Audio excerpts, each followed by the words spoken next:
بسم اللہ الرحمن الرحیم۔ سوچتی ہوں کہ پرندے کیوں نہیں آتے، کنکر کیوں نہیں گراتے۔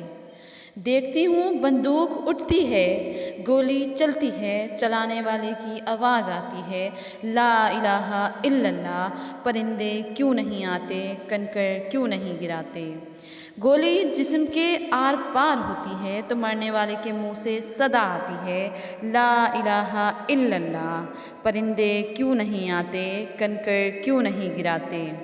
صدر علی وقار، جب قاتل بھی مسلمان، مقتول بھی مسلمان، قاتل کا بھی وہی نعرہ جو مقتول کا نعرہ، قاتل کا بھی وہی رب جو مقتول کا رب، قاتل کا بھی وہی کعبہ جو مقتول کا کعبہ، پھر پرندے کس کی مدد کو آئیں، قاتل کی یا مقتول کی۔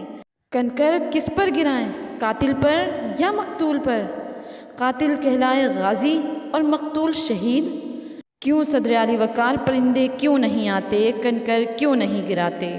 مفلس شہر کو دھنوان سے ڈر لگتا ہے، مفلس شہر کو دھنوان سے ڈر لگتا ہے، پر نہ دھنوان کو رحمان سے ڈر لگتا ہے۔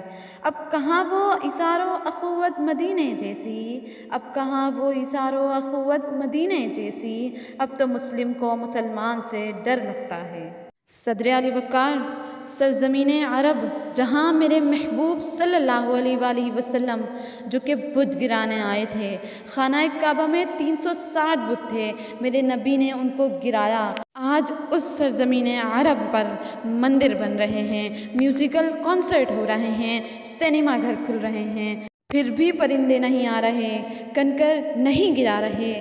کیوں؟ آخر کیوں؟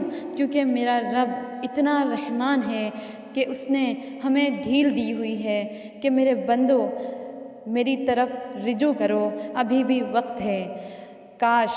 کاش کہ ہم رجوع کر لیں۔ اسی لیے پرندے نہیں آتے، کنکر نہیں گراتے۔ شکریہ۔